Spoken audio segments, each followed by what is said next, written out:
ಪ್ರೀತಿಯ ನನ್ನ ಯೂಟ್ಯೂಬ್ ಕುಟುಂಬಕ್ಕೆ ಮತ್ತೊಮ್ಮೆ ನನ್ನ ಪುಟ್ಟ ಪ್ರಪಂಚಕ್ಕೆ ಸ್ವಾಗತ.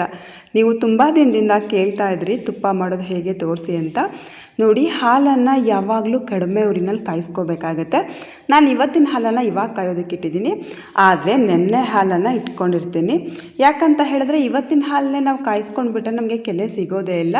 ಅದರಿಂದ ನಾನು ಡೈಲಿ ನೆನ್ನೆ ಹಾಲನ್ನು ಇಟ್ಕೊಂಡು ಇವತ್ತಿನ ಹಾಲನ್ನು ನಾಳೆ ಇಟ್ಕೊತೀನಿ. ಹಾಗೆ ಮೇಂಟೈನ್ ಮಾಡಿದ್ರೆ ನಿಮಗೆ ಕೆನೆ ಜಾಸ್ತಿ ಸಿಗುತ್ತೆ. ಇದು ಸುಮಾರು 1 ತಿಂಗಳ ಕೆನೆ ಆಗಿರುತ್ತೆ. 20 ದಿನಕ್ಕೊಂದ್ಸಲ ಮಾಡ್ಕೊಳ್ಳಿ. ನನಗೆ ಸಮಯ ಸಿಕ್ಕಿರಲಿಲ್ಲ ಅಂತ ನಾನು 1 ತಿಂಗಳವರೆಗೂ ಕಲೆಕ್ಟ್ ಮಾಡ್ಕೊಂಡು ಬಿಟ್ಟಿದ್ದೆ. ಇಲ್ಲಿ ನೋಡಿ, ಈಗ ನಾನು ಮಿಕ್ಸಿ ಜಾರ್ಗೆ ಕೆನೆಯನ್ನು ಹಾಕ್ತಾಯಿದ್ದೀನಿ. ಜಾಸ್ತಿ ತುಂಬ ಹಾಕಿಬಿಟ್ಟು ನೀರೆಲ್ಲ ಹೊರಗಡೆ ಬಂದುಬಿಡುತ್ತೆ. ದೊಡ್ಡ ಜಾರ್ನಲ್ಲೇ ಮಾಡ್ಕೊಳ್ಳಿ ಬೆಣ್ಣೆ ಮಾಡುವಾಗ. ಮೀಡಿಯಮ್ ಜಾರ್ ಅಥವಾ ಚಿಕ್ಕ ಜಾರ್ ಆದರೆ ಬೇಗ ನೀರೆಲ್ಲ ಆಚೆ ಬಂದುಬಿಡತ್ತೆ. ನಾನು ಫಸ್ಟು ಶುರುವಲ್ಲಿ ತೋರಿಸಿದ್ದು, ನಾನು ಲಾಸ್ಟ್ ಟೈಮ್ ಬೆಣ್ಣೆ ತೆಗೆದಿದ್ದು ಅದಕ್ಕೆ ಸ್ವಲ್ಪ ಎಪ್ಪು ಹಾಕಿ ತೆಗೆದಿದ್ದೆ. ಬಟ್ ಈ ಸಲ ತೆಗೆಯುವಾಗ ನಾನು ಎಪ್ಪನ್ನು ಹಾಕಿಲ್ಲ. ಕೆನೆ ಎಲ್ಲ ಕಲೆಕ್ಟ್ ಮಾಡಿಕೊಂಡು ಎಲ್ಲ ಕೆನೆನೂ ಚೆನ್ನಾಗಿ ಮಿಕ್ಸ್ ಮಾಡಿಕೊಂಡು ಮಿಕ್ಸಿಗೆ ಹಾಕ್ತಾಯಿದ್ದೀನಿ. ಇಲ್ಲಿ ನೋಡಿ ಏನೆಲ್ಲ ಅವಾಂತರ ಆಯಿತು ಅಂತ. ನಾನು ಬೆಣ್ಣೆ ತೆಗೆಯುವಾಗ ಒಂದು ಕೈನಲ್ಲಿ ವಿಡಿಯೋ ಮಾಡ್ಕೊಂಡು ಒಂದು ಕೈನಲ್ಲಿ ಬೆಣ್ಣೆ ತಗೊಳ್ಳೋಣ ಅಂತ ಹೋದೆ. ಎಲ್ಲ ಚೆಲ್ಲು ಆಯಿತು. ಅದನ್ನೆಲ್ಲ ಕ್ಲೀನ್ ಮಾಡಿ ಮತ್ತೆ ನಾನು ಬೇರೆ ವಿಡಿಯೋ ಮಾಡ್ಕೊತಾ ಇದ್ದೀನಿ. ಇವಾಗ ಟ್ರೈಪಾಡ್ಗೆ ಹಾಕಿ ಮಾಡ್ಕೊತಾ ಇದ್ದೀನಿ. ಹೀಗೆ ಬೆಣ್ಣೆ ಮಾಡುವಾಗ ಮತ್ತೊಂದು ಅವಾಂತರ ಆಯಿತು. ಏನು ಅಂತ ಹಾಗೆ ನಿಮಗೆ ಗೊತ್ತಾಗೋದು ಬನ್ನಿ. ಮಿಕ್ಸಿಗೆ ಹಾಕೊಂಡ್ಮೇಲೆ ನೀವು ತುಂಬ ಹೊತ್ತೇನು ತಿರುಗಿಸೋದು ಬೇಡ. ಒಂದು 2-3 ರೌಂಡು ಮಾಡಿಕೊಂಡ್ರೆ ಸಾಕಾಗುತ್ತೆ. ಅಷ್ಟು ಬೇಗ ಬೆಣ್ಣೆ ಆಗಿಬಿಡುತ್ತೆ, ಬೇಗನೆ ಬೆಣ್ಣೆ ಆಗುತ್ತೆ. ಫ್ರಿಡ್ಜ್ ಇದ್ದರೆ ಮಾತ್ರ ನಾವು ಬೆಣ್ಣೆ ಮಾಡೋದಕ್ಕಾಗೋದು. ಇಲ್ಲ ಅಂದರೆ ನಾವು ಕೆನೆಯನ್ನು ತುಂಬ ದಿನ ಕಲೆಕ್ಟ್ ಮಾಡ್ಕೊಳ್ಳೋದಕ್ಕಾಗಲ್ಲ. ಒಂದು 5 ದಿನ 6 ದಿನಕ್ಕೆ ಅದು ಸ್ಮೆಲ್ ಬಂದುಬಿಡುತ್ತೆ. ಸೊ ಫ್ರಿಡ್ಜ್ ಇದ್ದರೆ ಮಾತ್ರ ನಾವು ಬೆಣ್ಣೆ ಮಾಡ್ಕೊಳ್ಳೋದಕ್ಕೆ ಸಾಧ್ಯ. ಅದರಿಂದ ನೀವು ಕೆನೆಯನ್ನು ಫ್ರಿಡ್ಜಿಂದ ತೆಗೆದ ತಕ್ಷಣವೇ ಹಾಕ್ಕೊಳ್ಳಿ. ಯಾಕಂದರೆ ಅದು ತಣ್ಣಗಿರುತ್ತಲ್ವ, ಫುಲ್ ಕೋಲ್ಡಲ್ಲಿ ಇರುತ್ತಲ್ವ, ಆವಾಗ ಬೇಗ ಬೆಣ್ಣೆ ಬರುತ್ತೆ. ಅದರಿಂದ ಹೇಳ್ತಾ ಇದ್ದೀನಿ, ಫ್ರಿಡ್ಜಿಂದ ಕೆನೆ ತೆಗೆದ ತಕ್ಷಣ ಒಂದು 2 ನಿಮಿಷಕ್ಕೆಲ್ಲ ನೀವು ಮಾಡ್ಕೊಂಡ್ಬಿಡಿ ಬೆಣ್ಣೆಯನ್ನು. ಇಲ್ಲಿ ನೋಡಿ, ಒಂಚೂರು ಉಳ್ಕೊಳ್ಳಲ್ಲ. ನಾನು ಅದೇ ನೀರಿಗೆ ಇವಾಗ ಕೊನೆಯಲ್ಲಿ ಹಾಕ್ತಾಯಿದ್ದೀನಿ. ನಾನು ಮಾಡಿದ ಅವಾಂತರ ಇದೆ. ಅಂದರೆ ಅದೇ ನೀರಿಗೆ ಹಾಕಿದ್ದಕ್ಕೆ ಅದಾಗಲಿಲ್ಲ. ನಾನು ಇನ್ನೊಂದು ಸ್ವಲ್ಪ ಮಿಕ್ಕಿದೆ ಅಲ್ವಾ, ಎಲ್ಲವನ್ನು ಒಟ್ಟಿಗೆ ಹಾಕಿಬಿಡೋಣ, ಇನ್ನೊಂದು ಸತಿಗೆ ಏನು ಇಟ್ಕೊಳ್ಳೋದು ಅಂದ್ಕೊಂಡು ಎಲ್ಲವನ್ನು ಒಟ್ಟಿಗೆ ಹಾಕಿದ್ನ. ಅದು ಓವರ್ಲೋಡ್ ಆಯಿತು. ಹಾಕಿದ ತಕ್ಷಣ ಎಲ್ಲ ನೀರು ಆಚೆ ಬಂದ್ಬಿಡ್ತು. ಇಲ್ಲಿ ನೋಡಿ, ಎಲ್ಲ ಚೆಲ್ಕೊಂತು, ಸುತ್ತಮುತ್ತ ಚೆಲ್ಕೊಂತು. ಇನ್ನೇನು ಮಾಡೋಕ್ಕಾಗಲ್ಲ. ಇಲ್ಲಿ ನೋಡಿ, ಅದು 1-2 ರೌಂಡ್ ನಾನು ತಿರುಗಿ ನೋಡಿದ್ದು. ನೋಡಿ, ಬೆಣ್ಣೆ ಪೂರ್ತಿ ಆಗಿಲ್ಲ. 1-2 ರೌಂಡ್ಗೆ ಬೆಣ್ಣೆ ಆಗೋದಿಲ್ಲ. ಸೊ ಇನ್ನೊಂದು 2-3 ರೌಂಡ್ ನಾನು ತಿರುಗಿಸ್ಕೊಂಡೆ. ಆವಾಗಲೂ ಕೂಡ ಫುಲ್ಲು ಚೆಲ್ತು. ಅದರಿಂದ ಹೇಳ್ತಿದ್ದೀನಿ, ಓವರ್ಲೋಡ್ ಮಾಡ್ಕೋಬೇಡಿ, ಸ್ವಲ್ಪ ಸ್ವಲ್ಪನೇ ಹಾಕ್ಕೊಳ್ಳಿ. ನಾನು ಮಾಡಿದ ಅವಾಂತರ ನೀವು ಮಾಡ್ಕೋಬೇಡಿ. ಇಲ್ಲಿ ನೋಡಿ, ಇಷ್ಟೊಂದು ಬೆಣ್ಣೆ ಬಂದಿದೆ. ನಾನು ಅದನ್ನು ಒಟ್ಟಿಗೆ ಒಂದೇ ಸಲಿಗೆ ಹಾಕಿದ್ದೀನಿ. ಅದರಿಂದ ನನಗೆ ಈ ರೀತಿ ಚೆಲ್ಲಿದ್ದೆ, ಎಲ್ಲ ಹೊರಗಡೆ ಬಂದಿದ್ದು. ಇಲ್ಲಿ ನೋಡಿ ಎಷ್ಟು ಚೆನ್ನಾಗಿ ಕಲರ್ ಇದೆ ಅಂತ. ಕೆಲವು ಬೆಣ್ಣೆಗಳಂದರೆ ಈ ಪ್ಯಾಕೆಟ್ ಹಾಲಲ್ಲಿ ಬರುತ್ತಲ್ವ, ಅದೆಲ್ಲ ವೈಟ್ ಕಲರಲ್ಲಿ ಬೆಣ್ಣೆ ಬರುತ್ತೆ. ಆದರೆ ಇದು ಹಸುವಿನ ಬೆಣ್ಣೆ. ನಾವು ಅಂದರೆ ಹಸುವಿನ ಹಾಲಿನ ಬೆಣ್ಣೆ. ಊರಲ್ಲೇ ಡೈರಿನಲ್ಲಿ ನಾವು ಹಾಲು ತರಿಸ್ಕೊಳ್ಳೋದು. ಸೊ ಅದರಿಂದ ಹಾಲಿನ ಕೆನೆ ಎಲ್ಲ ಹಾಲುಗಳು ಮಿಕ್ಸ್ ಆಗಿರುತ್ತಲ್ವ, ಸೊ ಅದಕ್ಕೆ ಹಾಲಿನ ಕೆನೆ ಜಾಸ್ತಿ ಬರುತ್ತೆ. ಅದರಿಂದ ನನಗೆ ಯೆಲ್ಲೋ ಕಲರ್ ಬೆಣ್ಣೆ ಬಂದಿದೆ. ಇದಂತೂ ಪ್ಯೂರ್ ಬೆಣ್ಣೆ.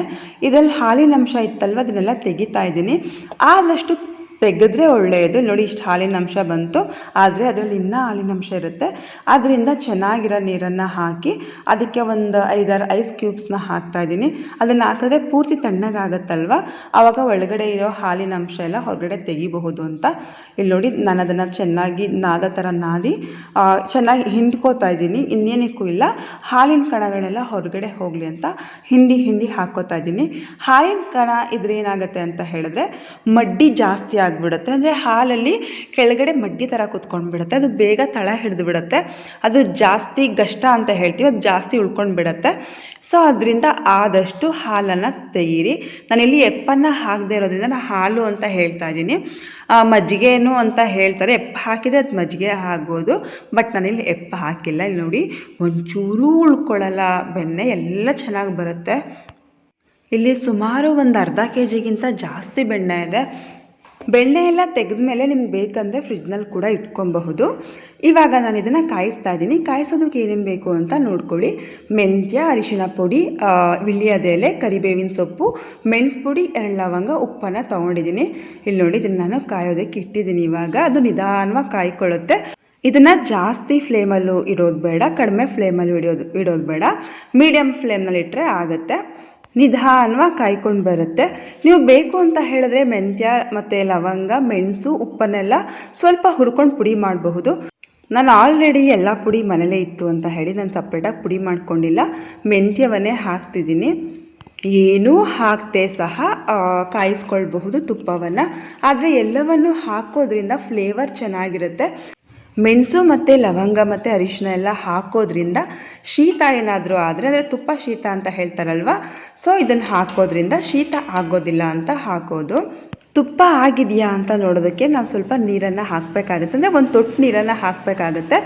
ಅದು ಚಟಪಟ ಅಂತ ಸಿಡಿಯೋದಕ್ಕೆ ಶುರು ಆಗುತ್ತೆ. ಸೊ ನಾನು ಇವಾಗ ಹಾಕಿದಾಗ ಅದೇನೂ ಆಗಲಿಲ್ಲ. ಸೊ ಎಣ್ಣೆ ಇನ್ನೂ ಚೆನ್ನಾಗಿ ಕಾದಿರಲಿಲ್ಲ.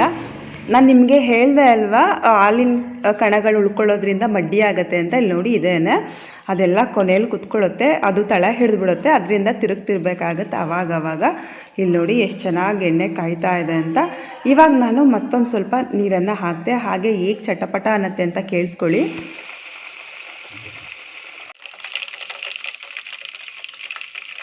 ಇವಾಗ ತುಪ್ಪ ಬಂದಿದೆ ಅಂತ ಅರ್ಥ.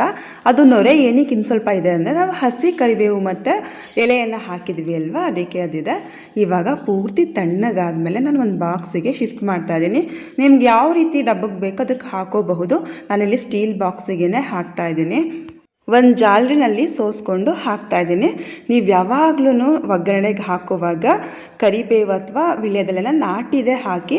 ನಾಟಿದ ಹಾಕೋದ್ರಿಂದ ಫ್ಲೇವರ್ ಚೆನ್ನಾಗಿರುತ್ತೆ, ಅದ್ರ ಘಮ ಚೆನ್ನಾಗಿ ಬರುತ್ತೆ. ಇಲ್ಲಿ ನೋಡಿ ಅರ್ಧ ಲೀಟರ್ಗಿಂತ ಜಾಸ್ತಿ ಬಂದಿದೆ ತುಪ್ಪ, ಇನ್ನು ಸ್ವಲ್ಪ ಉಳ್ಕೊಂತು. ಅದಕ್ಕೆ ನಾನು ಇನ್ನೊಂದು ಗ್ಲಾಸನ್ನು ತೊಗೊಂಡು ಅದಕ್ಕೂ ಕೂಡ ಶೋಧಿಸ್ಕೊತಾ ಇದ್ದೀನಿ. ಕೆಲವರು ಬೆಳ್ಳುಳ್ಳಿ ಸಹ ಹಾಕೊತಾರೆ, ನಿಮ್ಗೆ ಇಷ್ಟ ಆದರೆ ಹಾಕೋಬಹುದು. ನನಗೆ ಆ ಫ್ಲೇವರ್ ಇಷ್ಟ ಆಗಲ್ಲ ಅಂತ ಇಲ್ಲಿ ಹಾಕ್ಕೊಂಡಿಲ್ಲ ಅಷ್ಟೇ. ಈ ವಿಡಿಯೋ ನಿಮಗೆ ಇಷ್ಟ ಆದರೆ ಒಂದು ಲೈಕ್ ಮಾಡಿ. ಫಸ್ಟ್ ಟೈಮ್ ನನ್ನ ಚಾನಲ್ನ ನೋಡ್ತಿರೋರು ಸಬ್ಸ್ಕ್ರೈಬ್ ಮಾಡೋದನ್ನು ಮರಿಬೇಡಿ. ನಾವು ತುಪ್ಪಕ್ಕೆ ಹಾಕುವಂತಹ ಎಲ್ಲ ಸಾಮಗ್ರಿನ ಸೇರಿಸಿ ಪರಿಕರ ಅಂತ ಹೇಳ್ತೀವಿ.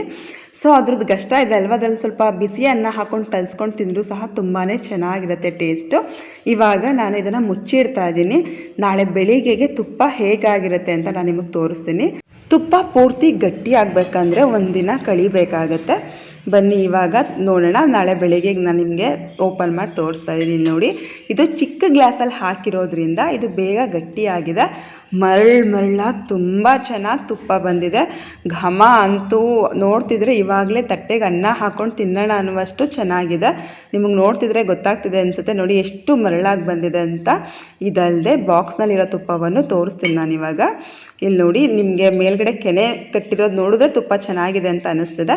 ಇದು ಜಾಸ್ತಿ ಇರೋದ್ರಿಂದ ಮೇಲೆಲ್ಲ ಅದು ಗಟ್ಟಿಯಾಗೋದಕ್ಕೆ ಸ್ವಲ್ಪ ಸಮಯ ತಗೊಳುತ್ತೆ. ಇದು ಕೆಳಗಡೆ ನೋಡಿ ಎಷ್ಟು ಮರಳಾಗಿ ಬಂದಿದೆ ಅಂತ. ಮನೆಯಲ್ಲೇ ಇಷ್ಟು ಚೆನ್ನಾಗಿ ತುಪ್ಪ ಮಾಡ್ಕೋಬಹುದು, ಇಷ್ಟು ಈಸಿಯಾಗಿ ತುಪ್ಪ ಮಾಡ್ಕೋಬಹುದು ಅನ್ನುವಾಗ ನಾವು ಯಾಕೆ ಹೊರಗಡೆಯಿಂದ ತರಬೇಕಲ್ವಾ. ಇದಕ್ಕೇನೆ ಇಲ್ಲ ಅಂತ ಹೇಳಿದ್ರು 300 ರೂಪಾಯಿ ಮೇಲಾಗುತ್ತೆ ತುಪ್ಪಕ್ಕೆ. ಸೊ ಇದನ್ನು ಮನೆಯಲ್ಲೇ ಮಾಡ್ಕೋಬಹುದು. ಇಷ್ಟು ಈಸಿಯಾಗಿ ಮಾಡ್ಕೊಂಡು ನೋಡಿ ಹೇಗೆ ಬಂತು ಅನ್ನೋದನ್ನು ಕಮೆಂಟ್ ಮಾಡಿ ತಿಳಿಸಿ. 1 ತಿಂಗಳ ಕೆನೆಯನ್ನು ಕಲೆಕ್ಟ್ ಮಾಡ್ಕೊಂಡಿರೋ ತುಪ್ಪ ನಿಮ್ಗೆ 1 ತಿಂಗಳವರೆಗೂ ಆಗುತ್ತೆ. ಸೊ ಕೆನೆಯನ್ನು ಕಲೆಕ್ಟ್ ಮಾಡ್ಕೊಳ್ಳಿ, ತುಪ್ಪವನ್ನು ಮನೆಯಲ್ಲೇ ಮಾಡ್ಕೊಳ್ಳಿ. ನೀವು ಈ ರೀತಿ ಮನೇಲಿ ಮಾಡಿ ತುಪ್ಪಕ್ಕೆ ಅಡಿಕ್ಟ್ ಆಗಿಬಿಟ್ರೆ ಹೊರಗಡೆಯಿಂದ ನಿಜವಾಗ್ಲೂ ತುಪ್ಪ ತಂದು ತಿನ್ನೋದೇ ಇಲ್ಲ. ನಾನು ಬೆಳಗ್ಗೆ ನಿಮಗೆ ತೋರಿಸ್ಬೇಕಂತ ಮುಖನೂ ತೊಳೆದೇ ಬಂದು ತೋರಿಸ್ತಾ ಇದ್ದೀನಿ. ಆಹಾ, ಆ ಫ್ಲೇವರ್ ಅಂತೂ, ಆ ಘಮ ಅಂತೂ ತುಂಬಾ ಚೆನ್ನಾಗಿದೆ. ದೋಸೆ, ರೊಟ್ಟಿ, ಚಪಾತಿ, ಬಿಸಿ ಅನ್ನ ಸಾಂಬಾರ್ಗೆ ಹಾಕ್ಕೊಂಡು ತಿಂತಾಯಿದ್ರೆ ಆಹಾ.